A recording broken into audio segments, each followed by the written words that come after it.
یہ تقویٰ ہے۔ حضرت علی المرتضیٰ فرماتے ہیں کہ اپنی عبادات پر اعتماد نہ کرنا تقویٰ ہے۔ اور حضرت عمر فاروق کا عمل ہمارے سامنے موجود ہے کہ عید کے دن رو رہے تھے، چھوٹی عید کے دن۔ اس نے پوچھا آج تو ہر کوئی خوش ہے اور آپ رو رہے ہیں؟ کہا مجھے نہیں پتا کہ میرے روزے قبول ہوئے ہیں یا کہ نہیں، اگر قبول ہوئے تو پھر میرے لیے خوشی کی بات، اور اگر قبول نہیں ہوئے تو میرے منہ پہ مارے گئے۔ اس لیے میں چونکہ قطعاً جانتا نہیں اس لیے رو رہا ہوں کہ پتہ نہیں میں کن لوگوں میں سے ہوں۔ حضرت بایزید بستامی سے کسی بڑھیا نے پوچھا تھا حضرت ایک مسئلہ تو بتاؤ۔ پوچھا کیا؟ کہا میرے گدھے کی دم اچھی ہے یا آپ کی داڑھی اچھی ہے؟ آئے مجھے کوئی یہ مسئلہ پوچھ کے تو دیکھے پھر جائے کہاں۔ بایزید بستامی سے بڑھیا نے پوچھا آپ کی داڑھی اچھی یا میرے گدھے کی دم اچھی؟ ناراض نہیں ہوئے، بگڑے نہیں، آنکھوں سے آنسو ڈھلنے لگے۔ کہا تیرے سوال کا جواب فی الحال میرے پاس نہیں ہے، جب میں مر جاؤں گا تو پھر میرے پاس جواب ہوگا، پھر تو مجھے کیسے مل پائے گی۔ بایزید بستامی کا انتقال ہو گیا، بڑھیا کے خواب میں آئے۔ کہا حضرت میرا سوال اسی جگہ پہ کھڑا ہے۔ کہا اللہ کا شکر ہے میری داڑھی تیرے گدھے کی دم سے ہزاروں درجے بہتر ہے، چونکہ میرا خاتمہ ایمان پہ ہو گیا۔ تو جب تک یقین نہیں ہو جاتا کہ میں کن لوگوں میں ہوں اتنی دیر تک یہ ظاہر انسان کا اندر بے چین رہتا ہے۔ بڑے سخت معاملے ہیں آخرت کے۔ آج ہمیں نعت خواہ بھی کہہ رہے ہیں کہ مجھے دیکھ کے جہنم کو پسینہ آئے۔ یہ تو منہ میں طوطی بولتا ہے، جو مرضی کہتا پھرے۔ یہ تو کل قیامت کے دن پتا چلے گا کہ پسینہ کس کو آتا ہے۔ رسول کریم بھی جس جہنم سے پناہ مانگے۔ کبھی جنت کا تمسخر اڑایا جاتا ہے، ہورے تو کیڑی جنت کا کرنا ہے تذکرہ، اسی جنت کا جس کو رسول اللہ ہاتھ اٹھا کے مانگتے رہے، اسی جنت کا تذکرہ کر رہے ہیں جس کے لیے حضور کا اشتیاق تھا، اسی جنت کی آرزو کر رہے ہیں جس کے لیے حضور نے فرمایا جب اللہ سے مانگو تو جنت فردوس مانگو۔ تو آج دلیری دی جا رہی ہے، آج پیر بیعت کرنے کے بعد جنت کا پرمٹ دے دیتا ہے۔ آؤ میں پیروں کے پیر کی کہانی سناؤں آپ کو۔ حضرت شیخ سعدی شیرازی فرماتے ہیں کہ ایک بندہ مطاف میں کنکروں کے اوپر پیشانی رکھ کے زاروں کے تار ہو رہا ہے اور کیا کہتا ہے اللہ مجھے معاف کر دے، نہیں تو قیامت کے دن اندھا اٹھانا، میں تیرا کیا تیرے بندوں کا سامنا بھی نہیں کر سکتا۔ اتنے درد سے روتا ہے کہ لوگ اپنی دعائیں چھوڑ کے اس کے لیے دعا کرتے ہیں۔ جن لوگوں نے حج کیا یا عمرہ کیا انہیں اس کا تجربہ ہوگا۔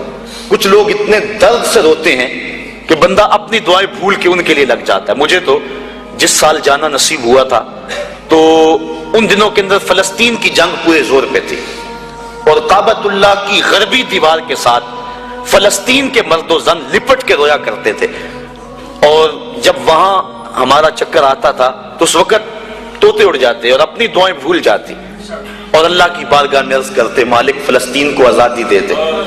یہ کسی کا باپ اس کے سامنے کٹا ہوگا، کسی کی گود سے اس کا لال چھوڑ کے ان کے لیے دعائیں کرنے لگ جاتا، فلسطین کی آزادی کے لیے دل تڑپتا، پھر کشمیر کی طرف، آذربائیجان کی طرف، کابل و قندھار کی طرف، دشت لیلا کی طرف اور قلعہ جنگیر تورا بورا کی طرف اور موصل و تقرید کی طرف اور کوفہ و بغداد کی طرف انسان کا دل جاتا کہ وہاں کیا کچھ ہو رہا ہے، اور انسان اپنی دعائیں چھوڑ کے امت کے لیے رونے لگ جاتا ہے۔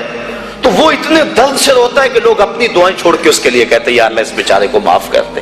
ایک بندہ تو چھوڑ چھاڑ کے کھڑا ہی اس کے سامنے قریب کھڑا ہو گیا اور کہتا ہے مالک اسے معاف کر دے، مالک اسے معاف کر دے۔ کافی دیر کے بعد وہ شخص جو روتا تھا اٹھ کے جانے لگا۔ اس کو تجسس تھا کہ میں دیکھوں تو صحیح یہ کون ہے اور اس کو تسلی بھی دوں کہ اللہ بڑا کریم ہے، تجھے معاف کر دے گا۔ جب اس نے جھک کے جھانک کر دیکھنا چاہا تو چیخیں نکل گئیں، کیوں کہ فائزہ ہوا شیخ عبد القادر جیلانی، یہ زاروں کے تار رونے والا وقت کا غوث شیخ عبد القادر جیلانی۔ حضرت سری سختی رضی اللہ تعالیٰ عنہ نے جنید بغدادی کو بلایا۔ حضرت جنید بغدادی کہ وہ ماموں بھی لگتے ہیں رشتے میں اور پیر بھی لگتے ہیں۔ یہ پیر مرید کی کہانی سنا رہا، آج کا پیر تو گارنٹی دے رہا ہے نا، اللہ اکبر حضور تو حضرت ربیہ کو بھی جنت کی بشارت دیں اور ساتھ کہیں کثرت سجود سے میری مدد کرنا، اور پیر کہتا تجھے پرواہ نہیں ہے۔ آؤ اس پیر مرید کی کہانی سنا رہا ہوں۔ حضرت جنید بغدادی فرماتے ہیں میرے ماموں نے تنہائی میں مجھے بلایا اور مجھے وصیتیں کی۔ جب ایک وصیت کی تو میرے پاؤں تلے سے زمین نکل گئی۔ کہنے لگے بیٹا جب میں مر جاؤں تو میری قبر بغداد سے باہر بنانا۔ میں نے پوچھا حضور کیوں؟ فرمانے لگے میری بدعمالیوں کی وجہ سے کہیں بغداد کی مٹی میری لاش کو قبول کرنے سے انکار نہ کر دے اور میں لوگوں کے سامنے رسوا نہ ہو جاؤں۔ یہ ہیں وہ لوگ تتجافا جنوبہم عن المضاجع، جن کی کروٹیں بستروں سے الگ رہتی ہیں، اللہ کو خوف اور طمع میں پکارتے ہیں، لیکن زندگی کا ایک ایک لمحہ تقوی سے عبارت ہے۔ دنیا میں تکلیفیں صحیح، حضرت امام جعفر صادق ساری زندگی ٹھنڈا پانی نہیں پیا، فرماتے تھے کیا خبر کہ اس کے حساب میں چکرا جاؤں، اور آپ کے مریدین بیٹھے ہوئے ہیں، آپ بھی بیٹھے ہوئے ہیں، لوگ بیٹھے ہیں، کہا یار آج ایک دوسرے سے وعدہ نہ کر لیں، کہا کیا؟ کہا ہم میں سے جو بھی جنت میں جائے وہ دوسروں کو ساتھ لے کے جائے۔ غلاموں نے کہا حضور ہم آپ ہے، یہ خشیت ہے اور ٹھنڈے پانی سے بھی گریز کر رہے ہیں، تین چیزوں کا حساب نہیں ہوگا قیامت کے دن، ضرورت کے وقت کھانا پینا، اور ستر عورت کے لیے کپڑا لباس، اور ضرورت کا مکان، ان تین چیزوں کا حساب نہیں ہوگا۔ اس کے علاوہ جو بھی نعمت اللہ نے دی ہے ثم لتسألن یومئذ عن النعیم، اللہ قرآن میں کہتا ہے ہر نعمت کے بارے میں پوچھا جائے گا۔ تو صاحبو جن لوگوں نے اس بات کا خیال رکھا کہ ہمارے رب نے ہمیں پوچھنا ہے اور ایک ایک بات کا ہم نے جواب دینا ہے، یہ بات درست ہے کہ اللہ اپنے فضل سے معاف کرے گا، لیکن سحری کے وقت اٹھ کے سسکیاں بھرنے والا اور رات شراب خانے میں گزارنے والا کیا قیامت کے دن ایک صف میں کھڑے کر دیے جائیں گے؟ یہ کیسے ہوگا؟ غریبوں کا خون چوسنے والا، بیواؤں اور یتیموں کا مال لوٹنے والا اور رات کی تنہائی میں ان کی مدد کرنے والا کیا ایک صف میں کھڑے کر دیے جائیں گے؟ ایسا کیسے ہو سکتا ہے؟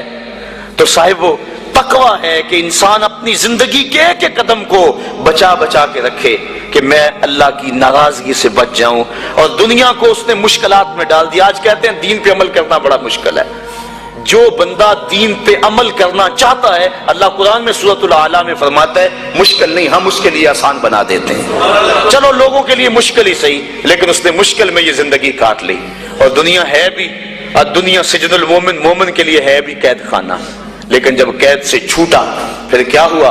اللہ کی رحمتیں بڑھ کے اس کا استقبال کر رہی ہیں، پھر گروہوں کے اندر وہ جنت میں جائیں گے اور فرشتے کہیں گے سلام ہو تمہیں کہ تم نے زندگی اچھے ڈھب سے گزاری ہے، اب جنت میں آ جاؤ، تم اس جنت سے کوئی نکالنے والا نہیں ہے۔ اور وہ کہیں گے اللہ تیری تعریفیں اور تیری خوبیاں، تو نے جو وعدہ کیا تھا آج واقعی تو نے سچا کر دکھایا ہے۔ اور پھر جنت میں ان کو گوناگون نعمتیں دی جائیں گی، اور جنت میں مائے معین ہوگا، حوض کوثر ہوگا، سلسبیل ہوگا، کبھی وہ حوروں سے جام پیئیں گے، کبھی وہ غلمانوں سے جام پیئیں گے، لذت تو بڑی ہوگی، لیکن ایک لذت کی کہانی اللہ نے قرآن میں سنائی، ہمیں ایک وقت ایسا بھی پھر آئے گا وَسَقَاهُمْ رَبُّهُمْ شَرَابًا طَهُورًا، ان کا رب انہیں خود شراب طہور پلائے گا کہ تم نے میرے لیے چھوڑا، دنیا کی شراب تو نہیں پی لو، میرے دست قدرت سے شراب پیو۔ تو وَسَقَاهُمْ رَبُّهُمْ، نہ حوروں کے ہاتھوں سے، نہ غلمانوں کے ہاتھوں سے، نہ کسی اور کے ہاتھوں سے، وَسَقَاهُمْ رَبُّهُمْ۔ پھر دنیا کی تکلیفیں یاد رہیں گی جب مالک شراب طہور پلا رہا ہوگا۔ تو یہ ہے زندگی، اپنی زندگی کو اس ڈھب سے گزاریں کہ آخرت کی زندگی بہتر ہو جائے جو نہ ختم ہونے والی ہے۔ کار ما آخر شدو آخر زما کار نشد، مشتخا کے ما